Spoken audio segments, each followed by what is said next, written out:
thank you very much. It's an honor to have President Zelenskyy of Ukraine, and we've been working very hard, very close. So we've actually known each other for a long time. We've been dealing with each other for a long time, and very well. We had a little negotiation spat, but that worked out great. I think for both countries, I think for the world, actually, beyond both countries. And we have something that is a very fair deal. And we look forward to getting in and digging and working and getting some of the rare earth.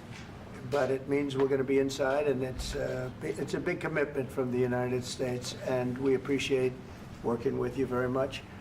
And we will continue to do that. We have had some very good discussions with Russia. I spoke with President Putin, and we're going to try and bring this to a close. It's something that you want and that he wants. We have to negotiate a deal, but we've started the confines of a deal, and I think something can happen.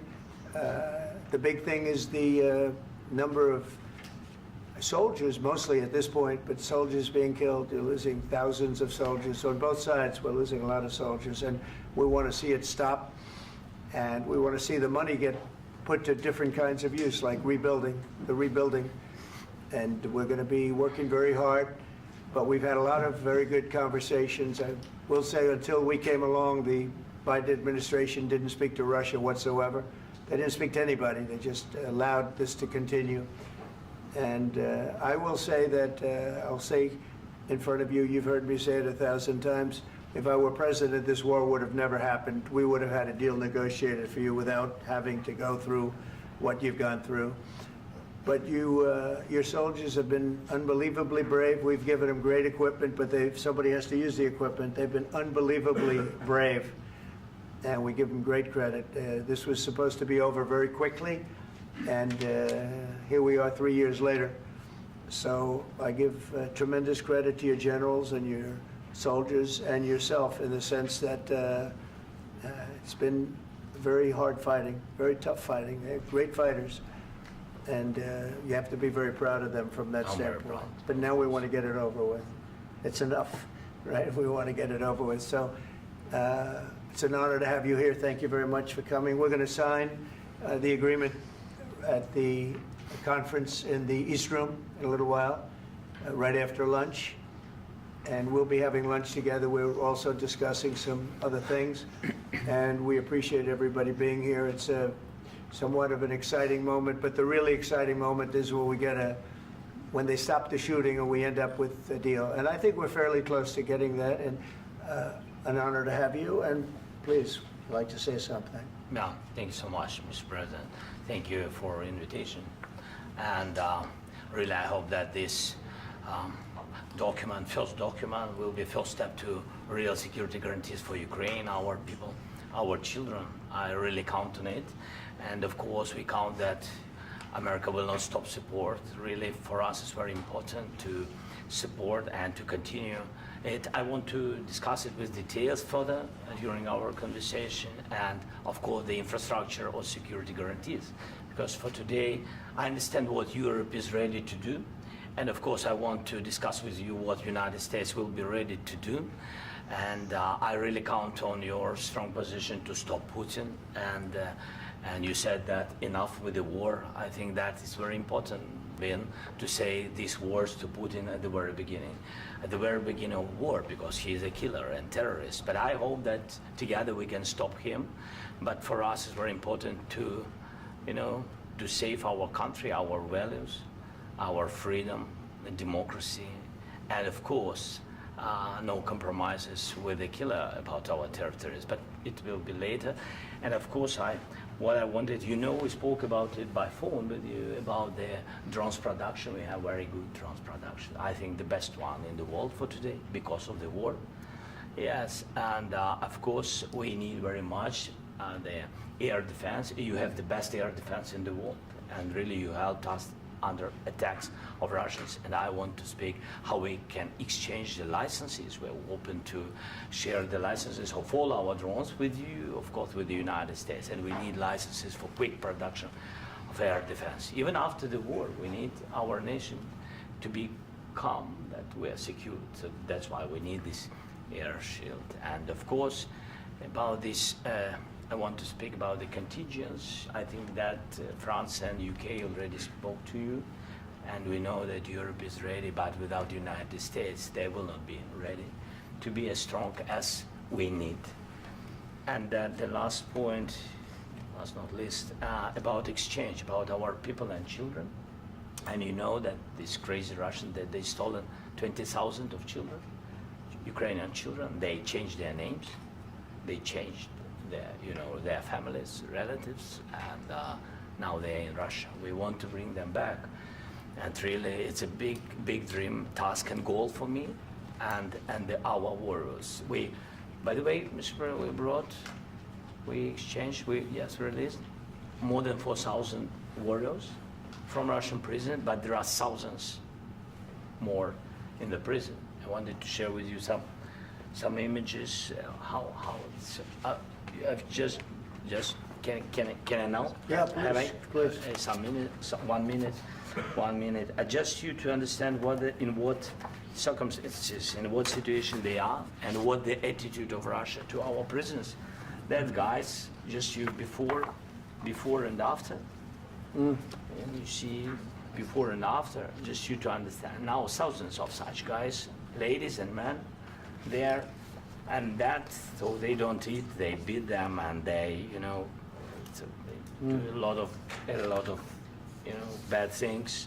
So out of, even during the war, there are rules. Everybody knows there are rules during the war. So these guys, they don't have any rules. You see that 50, 60 kilograms left, and a lot of such things. And I didn't want to show you what the changes with images of children, because I will just share with you. And I mean, it's looking tragic. Yep, that's tough stuff. Yeah, I wanted very much to give you, and you see it. Yeah. This is pastor, by the way. They stolen pastors, because it's not Russian church. They stolen pastors and moved pastors to the prison. At the end of last year, we brought 3 pastors, and we could exchange them. And this is pastor, you see. Yeah, that's tough.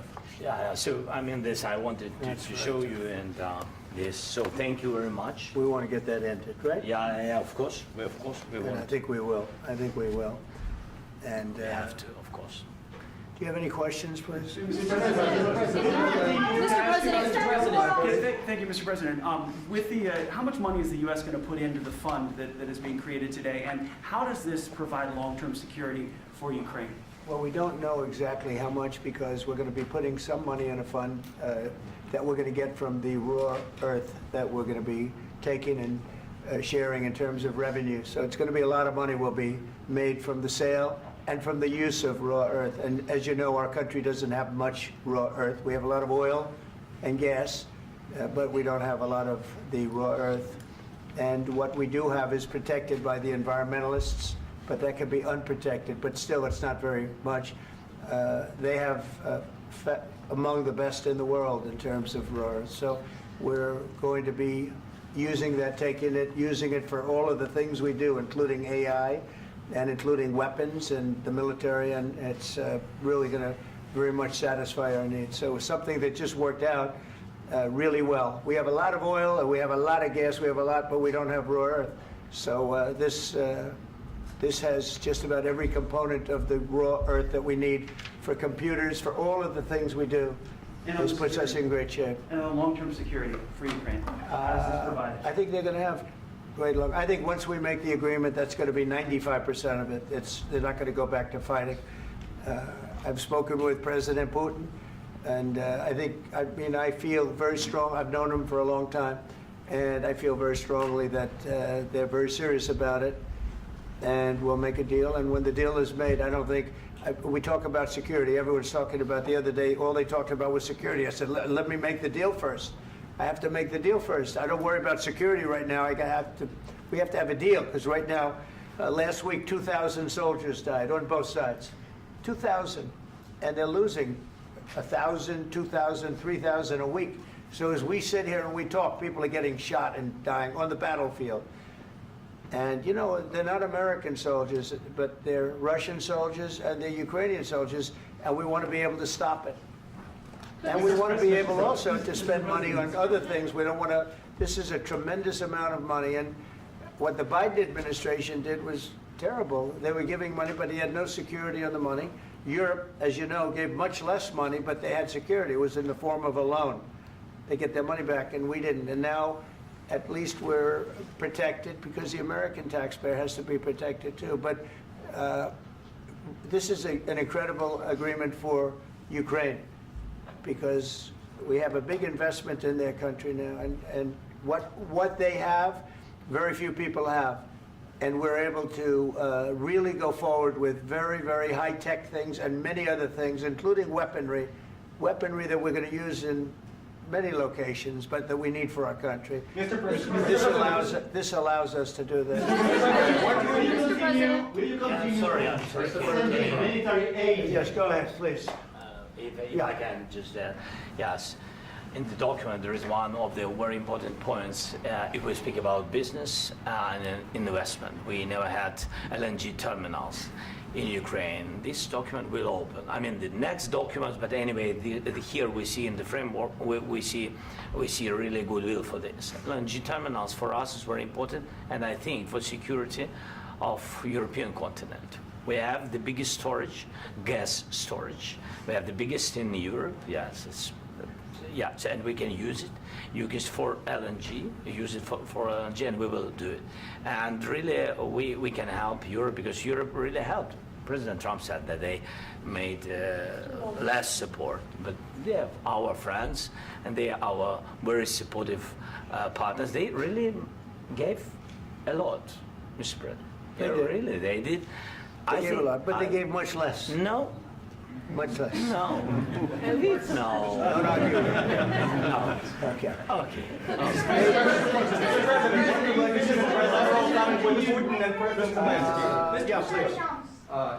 Mr. President Trump, you have repeatedly called the deal with Ukraine as a historical one. And as a President of the United States, you make historical decisions in other issues which affect America and other world. So what place in the world history do you want to take? And do you associate yourself with any famous historical figures? Yeah, I'd say George Washington, Abraham Lincoln. I would say I'm far superior to George Washington and Abraham Lincoln. Now, you know I'm only kidding, right? Because when I say that, the fake news is going to go wild. They're going to say he considers himself to be better than Washington. But you never know. You never know. I don't compare myself to anybody. I'm here to do a job. We've had a great 35 days or whatever it might be, a month, a little more than a month. We've accomplished tremendous amounts. Not only this would be a very great achievement if we could get the war stopped and get them back to normalization. I think that's going to happen. We've had very good talks on both sides, as you know. But I think we've done a very good job, just generally. If you look at all of the things we've done in 30 days, they're saying there's never been a opening for a president. The first month, there's never been a first month like we've had. And this is one of the very important things. This, to me, is one of the most important things because we have tremendous death taking place as we speak, and I don't want to have that. You know, think of the parents, whether they're in Russia or Ukraine, think of the parents of all these people being killed needlessly. They came to our territory. Should have never started. This would have, if I were president, this would have never started. Mr. President, where has allowed your conviction? Mr. President, will you continue sending military aid to Ukraine after the U.S. signs this agreement with Ukraine? Yeah, we're going to be continuing. To President Zelenskyy, do you feel like the U.S. is on your side, that President Trump is on your side at this moment? What do you think? He wants to know, do you think that, sort of a stupid question. I guess we wouldn't be here if I wasn't. I think that the United States on our side from the very beginning of occupation, and I think that President Trump on our side, and of course, I'm sure that the United States President will not stop support. This is crucial for us. It's important for us. Yes. And Putin, the president speaks about the people and the soldiers which are dying, but they came to our territory, they came to our land. They began this war, and they have to stop. And I think this is the question, with really the most important question. Can President Trump, I hope yes, with some other allies, to stop Putin, withdraw these enemies, our enemy, withdraw these troops from our land? And I think that you asked about the history, I think that if President, or when, he will stop Putin, if President Trump will bring peace to our country, I think he will be on this wall, I think. We've had very, very good talks. What about military aid to Ukraine? President Zelenskyy just said that there would be no compromises with Vladimir Putin. I just wanted to ask both of you, firstly, are there compromises that you think that President Zelenskyy is going to have to make? And President Zelenskyy, is there anything that you might be thinking that you may be able to offer or bring to the table, for example, elections? Thank you. I think you're going to have to always make compromises. You can't do any deals without compromises. So certainly he's going to have to make some compromises, but hopefully they won't be as big as some people think you're going to have to make. That's all. That's all we can do. I'm here as an arbitrator, as a mediator to a certain extent between two parties that have been very hostile, to put it mildly. They've been very hostile. There's been a vicious war. There's been a vicious war. You know, it's a very level battlefield, and those bullets go out, and as I've said many times, we were talking about it with Pete, many times the only thing stopping those bullets is a human body. And in the case we're talking about, generally young human bodies are stopping a lot of bullets. It's dead level. That's why it's great farmland. It's great land. It's great farmland, but there's very little protection against the bullets that are being, and other things that are being shot.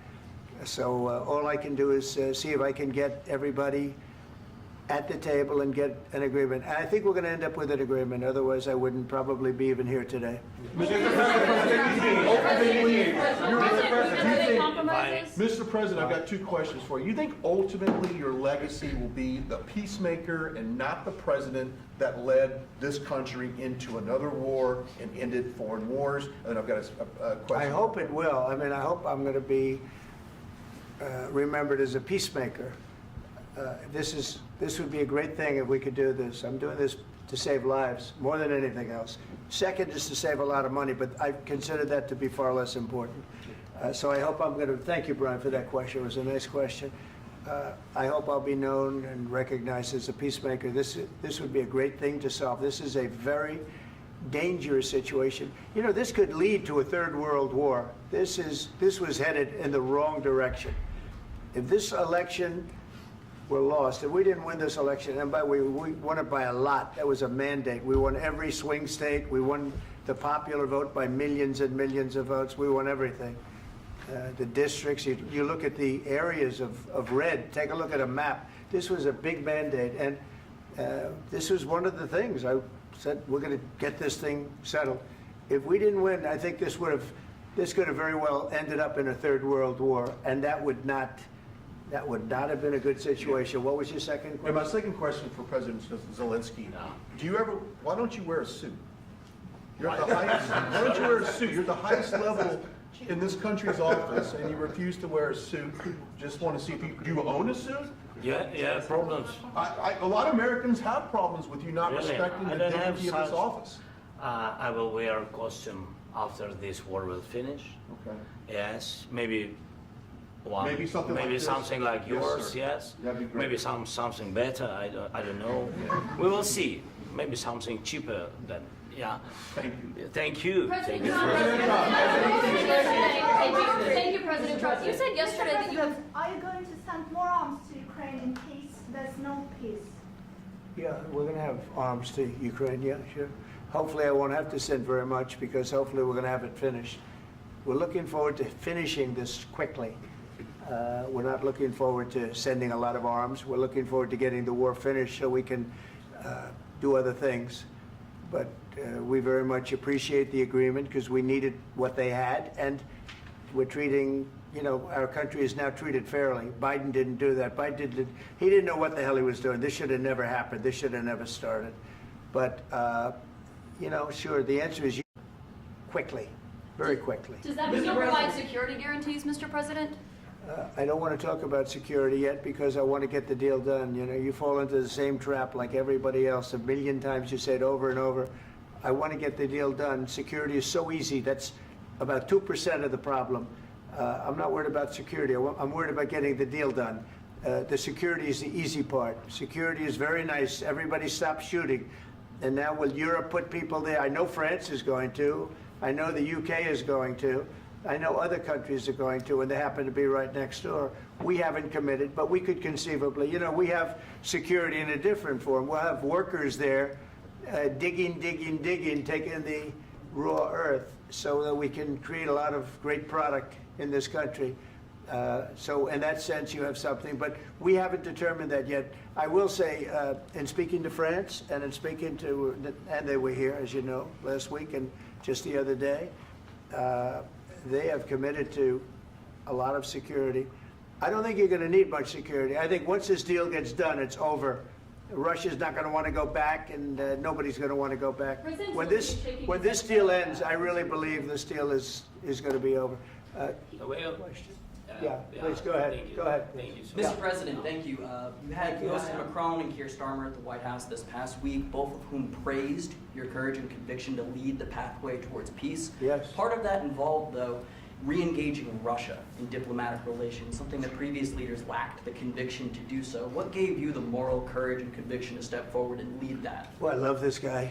Who are you with? One American News, sir. Well, that's why I like him. One American News does a great job. I like the question. I think it's a very good question. It's a pathway to peace. It's a pathway to getting something solved. And I feel that as the head of this country, I have an obligation to do that. Plus, you know, we're very much involved. We got involved. It's too bad we got involved because there should have been no involvement, because there should have been no war. And there shouldn't have been October 7th. That would have never happened. As you know, Iran was broke. They had no money to give to Hezbollah. They had no money to give to Hamas. They were stone cold broke. And then under Biden, they became rich as hell. They went from no money to $300 billion in a period of 4 years. And they gave a lot of that money away, and you see what happened. And that's a real mess also that we hope to be able to solve. But no, I appreciate your question very much. It's just, I feel I have an obligation to try and do something to stop the death. If I can answer, yes, if I can answer, Please, sorry, go ahead. please. And I do like your clothing, by the way. Yeah, really? Even though I think he's a great guy, Yeah. by the way. But I don't know if you two like each other. But you know what? I think No, he's no, dressed. I think he's why? dressed I like beautifully. this guy. I don't know I think him. he's dressed beautifully. So I have more serious things than answer on such Yeah, questions. sure, that's I will okay. answer on more serious good questions if statement. I can. Yeah, that's good. Yeah, so please, about security guarantees and about just ceasefire. We can't just speak about ceasefire and speak. It will not work. Just ceasefire will not never work because I'm like a president. I have this experience, and not only me. Ukraine before my presidency, from the 2014, Putin broken 25 times. 25 times he broken his own signature. 25 times he broken ceasefire. But he never broke to me. He never broke to No, me. you were the president. He You were never the broke- president he during. never broke to me. In 2016, you've been the president, Mr. President. You've been the president, but he had, of course, not with you, but he had during those periods. He had conversations with our side, and we had Normandy format. You know, the France, Germany, Ukraine, and Russia, and he broken 25 times. That's why we will never accept just ceasefire. It will not work without security guarantees. Security guarantees, maybe President is right about this document and other, but this document is not enough. Strong army is enough because his soldiers afraid, Putin's soldiers afraid of our soldiers when we're strong enough. If we are not strong enough, if we are empty, if our storage is empty, we can't defend our land. Today, you know, he knows that we have all the world knows that we have meeting. Yes, why he's using ballistic? Putin today using ballistic on our hospitals, schools, and etc. Ballistic. So he knows that we are here and that President Trump is really have goodwill to stop this war. And you hear now the president. So why he's using? So he doesn't want to stop. He doesn't want. But I hope that we will do it. Really, we'll do it. Security. When we speak about security guarantees, when the Europeans are ready for contingents, they need USA backstop. If there will not be United States, we will not never have any contingents, strong contingents from the Europeans, because they don't want to divide alliance, connection between the United States and the main and strongest ally and Europeans. And this is crucial, this is important. That's what we want to speak about very much. This is very important. And air defense. So air defense, really, we have big deficit with all these systems, and we need to provide this. We need it very much. Otherwise, Putin will never stop, and will go further and further. He doesn't want. He hates us. You know, it's not about me. He hates Ukrainians. He thinks that we are not a nation. He thinks, and he shared these thoughts. I think maybe with your team also. I don't know, but with all the Europeans, in media, officially and not, he always said that there is no such country, such nation, such language, and such life like Ukrainian. No, he really doesn't respect all the Ukrainians, and he wants to destroy us. And you are right, Mr. President, that's 2%. This document, maybe other documents, it's a very good start, very good, but it will not enough to stop this person. Should Russia pay to rebuild Ukraine? Mr. President, under these Should Russia pay to rebuild Ukraine? They have to pay. this question. You This didn't is like the rule. because This is the rule of because the war. I'm This is sorry. the rule of the war. During all the centuries, all the history, this is the rule of the war. Who began, those pay. Do you agree, This is the President rule. Putin began this war. He has to pay all money for innovation. He has to pay. Of course, some Russian assets, what we have in Europe, about 300 billions, we can use them. We can use for innovation and buy military support from the United States also. We can do it, but it's not enough. It's not enough. President, under these circumstances, do you envision a trilateral summit with Putin and President Zelenskyy? Wait, 1 second.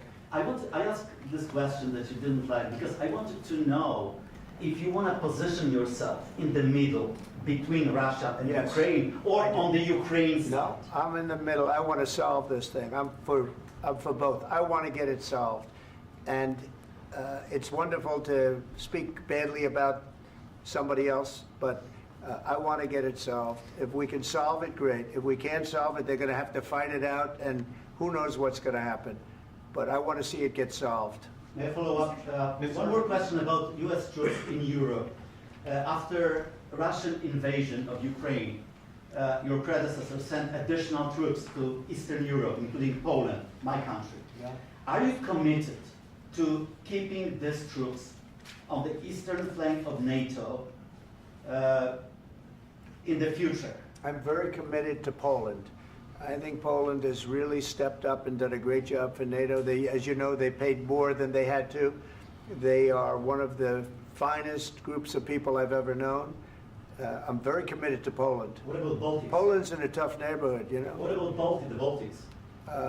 The Baltics, they got a lot of, it's a tough neighborhood too, but we're committed. We're going to be very committed, and we're committed to NATO. But NATO has to step up, and the Europeans have to step up more than they have. And I want to see them equalize, because they are in for far less than we're in, and they should be at least equal. You understand that? Why is the United States, we have an ocean in between, why is the United States in for so much more money and other things as Europe? With that being said, and as you said, they've also been obviously very helpful, but we have put in far more than they have, and I think they should equalize. Mr. President, Yeah, please, go Can I ahead. ask you about the agreement again today? What changed between the first time that Secretary Bessent gave President Zelenskyy the agreement and today for the signing? We made a deal. So What was the I'm just- deciding factor? I'm a business person. We made a deal. That's what changed. Mr. President, I didn't think we were going to make a deal, and we ended up making the deal, so that changed. Mr. President, what and how do you envision a trilateral summit with President Zelenskyy and Putin? I don't know, under but these well, they circumstances? don't like each other. I can tell you that. Okay? They do not like each other. This is not a love match, and it's unfortunate. That's why you're in this situation. The United States should not have allowed this to happen, okay? The United States, run by a man that didn't know much, I'm going to be very nice, run by an incompetent person, very incompetent person, should never have allowed this to happen. I've stopped wars. I've stopped many wars. My people will tell you, I stopped wars that nobody ever heard about. I stopped wars before they ever started. You can look at some of, I could give you a lot of nations that would tell you right now they were probably going to war. I could tell you right now there's a nation thinking about going to war on something that nobody in this room has ever even heard about. Two smaller nations, but big, still big. And I think I've stopped it. But this should have never happened. Mr. President? Sorry, just a second. About any negotiations. First of all, I want really to tell you, and I think that everybody understands that Ukraine, more than Ukrainians, nobody wants to stop this war. But at the future, any negotiations, it's understandable that two sides of the war, not Russia and the United States, because this is not the war between Russia and the United States. This is war of Russia against Ukraine and Ukrainian people. So these two sides will be at the anyway will be at the negotiation table. Then of course United States, like the strongest partner of the Ukraine, and of course Europe. I think Europe is very important. I want to speak about it with the president. Yes, Europe is very important for us because we really defend Europe for today. All Europeans really recognize that we are defending the line, and they have real life, and our people are dying. That's why they helped us. And also, it's about the NATO. Yes, between, like the president said, you have big, nice ocean. Yes, between us. But if we will not stay, Russia will go further to Baltics and to Poland, by the way. But first to the Baltics. It's understandable for them because they've been in the USSR. You know, they've been one of the republics of the USSR, and Putin wants to bring them back to his empire. It's a fact. And when he will go there, if we will not stay, you will fight. Your American soldiers, it doesn't matter, do you have ocean or not, your soldiers will fight. Mr. President, would you be willing to visit Ukraine, maybe Kyiv or Odessa, which is known to be a dirty area with Black Sea? It was my question. I'm sorry. I don't want to talk about Odessa now. Let's not talk about Odessa. I want to talk about making a deal, getting peace. We don't have to talk about Odessa, but a lot of cities have been destroyed. A lot of cities that are not recognizable. There's not a building standing. No. And a lot of things have to Mr. President, you have to come and to look. No. We have very good cities. Yes, a lot of things have been destroyed, but mostly cities alive, and people work, and children go to school. Sometimes it's very difficult. Sometimes closer to front line, children have to go to underground schools or online, but we live. Ukraine is fighting, and Ukraine lives. This is very important. And maybe it's Putin is sharing this information that he destroyed us. No, he lost 700,000 people, 700,000 soldiers. He lost everything. Yes. So, Mr. President, more. I mentioned Poland. Please, go ahead. When did you last speak with President Putin, and what did he say that? A couple of days ago. And what did he tell you that gave you the assurance that he wanted peace? Well, that's what I do. My whole life is deals. I know pretty good. And I've known him for a long time. I've dealt with him for a long time. He had to suffer through the Russia hoax. You know, Russia was a hoax. It was all Biden. It was nothing to do with him. So he had to suffer through that, and he was able to do that. I think that he wants to make a deal, and he'd like to see it end. That's all I do. That's what I do. My whole life, that's what I do, is make deals. And I'm in the middle of a mess, because this is a real mess. It's a very dangerous one. If this doesn't get solved now, it's not going to get solved for a long time. So I hope we're going to get it solved. In the back, please. Thank you, Mr. President. Prime Minister Starmer claims repeatedly that his government believes in free speech and was not engaged in censorship. But his country's government arrests people for memes and thought crimes, and even more worrisome is pressuring American companies to censor Americans on his behalf. How can he be a reliable, trustworthy partner when he says things that are demonstrably false on such an important topic? Well, we actually spoke to them about that yesterday, and we thought they took it very, very much too far. JD was very strong on it, so was I, so was Marco, and we've been speaking to him about it. Marco, would you like to say something about that? Yeah, we have concerns, obviously, with the conduct of those, particularly as it impacts Americans. And there's real concern that American speech, which is online, could fall into the hands of British or any country's jurisdiction. And so this is a point the Vice President made at Munich, and I think it's a very compelling one, that what unites us with Europe, as much as anything else, is these shared values, and one of them being free speech. And so if Americans are threatened by it, we're going to need to take action in that regard. Mr. President. It's actually a very important question. We spoke about this in detail with the Prime Minister, the Foreign Secretary, and others at lunch yesterday. And I know that Secretary of Commerce Lutnick followed up in private meetings last night. This is really important. We believe Americans have the right to speak their mind, even if we in this room disagree with them. They have the right to speak their mind in the public square, which is often online these days. And we're going to defend that right as it pertains to American companies and American citizens vigorously if we have to. I do think that under the President's leadership, we're going to find common ground with our friends in the UK on this question, but it remains to be seen. The principle that will guide us is we believe in free speech in this country, and we'll fight for it for American citizens. Mr. President, on the deal, is there any other oil and gas component to the deal? Is it all critical? A little bit. We'll see.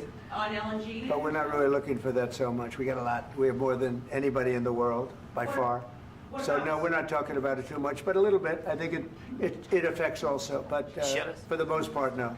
And sir, is there any agreement from Ukraine to purchase U.S. LNG as part of the deal, or is that on the table at all? No, we don't need that. Some of those Mr. President, I minerals just are in wanted to the ask east, you Mr. about, President. you just mentioned that you'd spoken to Vladimir Putin a couple of days ago. Just to be clear, that's a new call, not the one that you... I've spoken to him on numerous occasions. Okay. And how was the latest call? What did you discuss? How did it go? Are you serious with that question? I am. I'd love to know. It went well. I think we're going to have a deal. On the minerals deal, Mr. President, some of those minerals are in the east of Ukraine, not far from the front lines and in areas that Russia has occupied. Will you direct President Putin to withdraw his forces from those areas if there's U.S. interest Well, there? we'll take a look at the time. We have a lot of area. It's a very big area we're talking about, so we'll take a look. I'll study that and I'll see. And who would protect those minerals if they are U.S. interests? Would that be Ukrainian They'll be forces? protected. The European agreement will forces? protect them. U.S. The forces? agreement, yeah, we're signing an agreement. You know? Right, but what if Russia tries to invade or there's Russian aggression in those spots? I just told you, I don't think that's going to happen. And if that were going to happen, I wouldn't make a deal. If I thought that was going to happen, I wouldn't make a deal. Some people may wonder why. You know, they ought to focus on CNN on survival, not asking me these ridiculous questions. Focus on surviving, because CNN's got such low ratings, I don't think they're going to survive. Let's go. Please, go ahead. One more, since I already mentioned Poland. Poland was under Russian control for decades after the Second World War. When I was a kid, I looked at the United States not only as a most powerful country, richest country in the world, the country that has great music, great movies, great muscle cars, but also as a force for good. And now I'm talking with my friends in Poland, and they are worried that you align yourself too much with Putin. What's your message for them? Well, if I didn't align myself with both of them, you'd never have a deal. You want me to say really terrible things about Putin and then say, "Hi, Vladimir, how are we doing on the deal?" That doesn't work that way. I'm not aligned with Putin. I'm not aligned with anybody. I'm aligned with the United States of America and for the good of the world. I'm aligned with the world, and I want to get this thing over with. You see the hatred he's got for Putin. It's very tough for me to make a deal with that kind of hate. He's got tremendous hatred, and I understand that, but I can tell you the other side isn't exactly in love with, him either. So it's not a question of alignment. I'm aligned with the world. I want to get the thing set. I'm aligned with Europe. I want to see if we can get this thing done. You want me to be tough? I could be tougher than any human being you've ever seen. I'd be so tough. But you're never going to get a deal that way, so that's the way it goes. All right, one more question. I will respond to this. So look, For 4 years in the United States of America, we had a president who stood up at press conferences and talked tough about Vladimir Putin, and then Putin invaded Ukraine and destroyed a significant chunk of the country. The path to peace and the path to prosperity is maybe engaging in diplomacy. We tried the pathway of Joe Biden of thumping our chest and pretending that the President of the United States' words mattered more than the President of the United States' actions. What makes America a good country is America engaging in diplomacy. That's what President Trump is doing. Can I ask you? Sure. Yeah? Yeah. Okay. So he occupied our parts, big parts of Ukraine, part of East and Crimea. So he occupied it on 2014. So during a lot of years, so I'm not speaking about just Biden, but those time was Obama, then President Obama, then President Trump, then President Biden, now President Trump, and God bless, now President Trump will stop him. But during 2014, nobody stopped him. He just occupied and took. He killed people. You know what the contact line? 2015. 2014. 2014 and 2014. 2014. Yeah. So I was not here. Yeah, but that's exactly right. Yes, but during 2014 till 2022, yeah, the situation the same. The people are been dying on the contact line. Nobody stopped him. You know that we had conversations with him, a lot of conversation, my bilateral conversation, and we signed with him, me, like a new president. In 2019, I signed with him the deal. I signed with him, Macron and Merkel, we signed ceasefire. Ceasefire. All of them told me that he will never go. We signed with him with gas contract. Gas contract. Yes, but after that, he broken this ceasefire. He killed our people and he didn't exchange prisoners. We signed the exchange of prisoners, but he didn't do it. What kind of diplomacy, JD, you are speaking about? What do you mean? I'm talking about the kind of diplomacy that's going to end the destruction of your country. Yes, but if you Mr. President, with respect, I think it's disrespectful for you to come into the Oval Office and try to litigate this in front of the American media. Right now, you guys are going around and forcing conscripts to the front lines because you have manpower problems. You should be thanking the President for trying to bring an end to this conflict. Have you ever been to Ukraine that you say what problems we have? I have been to. Count once. I've actually watched and seen the stories, and I know what happens is you bring people, you bring them on a propaganda tour, Mr. President.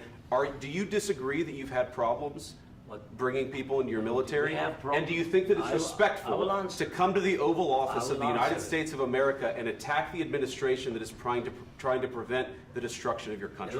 A lot of questions. Let's start from the beginning. Sure. First of all, during the war, everybody has problems, even you, but you have nice ocean and don't feel now, but you will feel it in the future. God bless. You don't know that. God bless. You God bless. You will not have a war. Don't tell us what we're going to feel.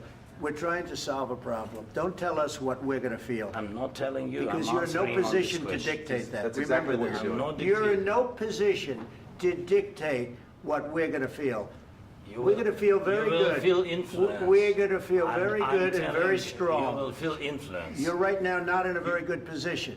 You've allowed From the yourself very- to be in a from very the very bad position, beginning and he of the happens war. to be right about From the it. very beginning of the war. You're not Mr. in a good Brown, position. I You don't was have the cards right now. With us, you start having not playing cards. cards. Right now, you I'm don't. very You're playing serious, cards. Mr. President. You're I'm playing very cards. serious. You're I'm gambling the with the president lives in of war. millions of people. You think- And a lot of people said very they respect. should have. Have you said thank you once? This A lot entire of meeting? times. No, in this Even entire meeting, today. have you said thank Even you? today. You went to Pennsylvania and campaigned for the opposition in October. Offer some words of appreciation for the United States what of are you America speaking about? and the president who's trying to save your country. Please, you think that if you will speak very loudly about the war, you He's can... not speaking loudly. He's not Yeah. speaking loudly. Your country is Can I- in big can I- trouble. can I Wait a answer? minute. No. Can You've I done a lot answer? of talking. Your country is in big trouble. I know. You're not I winning. know. You're not winning this. You have a damn We- good chance of we are coming out staying. okay because of Mr. us. President, We are staying in our country, staying strong from the very beginning of the war. We've been alone, and we are thankful. I said thanks You haven't in been this alone. cabinet, You and haven't not been only alone. in this cabinet. We gave you, through I this said stupid thank- president, $350 billion. You voted We gave for you your military president. equipment, You and your voted men for are your brave, president. but they had to use our military. What about West If you didn't have You our invited military me- equipment, you invited if me you to didn't speak- have our military equipment, this war would have been over in 2 weeks. In 3 okay? days, I heard it from Putin. In 3 days, this is something Maybe new. less. In 2 weeks, of course, yes. It's going to be a very hard thing to do business like this. I Again, tell you. just say thank you. I said a lot of accept times that thank there, you accept to that- American people. Accept that there are disagreements, and let's go litigate those disagreements rather than trying to fight it out in the American media when you're wrong. We know that you're wrong. But you see, I think it's good for the American people to see what's going on. I understand, sir. I think it's I very understand. important. That's why I kept this going so long. You have to be thankful. You I'm- don't have the I'm cards. thankful. You're buried there. Your people are dying. tell you You're again, running low I on know. soldiers. Don't- Listen, don't please, you're running Mr. low on President. soldiers. It would be a damn good thing. Mr. And then President. then you tell us, I don't want a ceasefire. I don't want a ceasefire. I want to go and I want this. Look, if you could get a ceasefire right now, I tell you, you take it so the bullets stop flying and your men stop getting killed. Of course, we want to stop the war. But you're I saying said- you don't want a ceasefire. But I said to you, I want a with ceasefire. guarantees. Because you'll get a ceasefire faster than an agreement. Ask our people about ceasefire, what they think. That wasn't doesn't with matter me. for you what- That what wasn't this with me. means.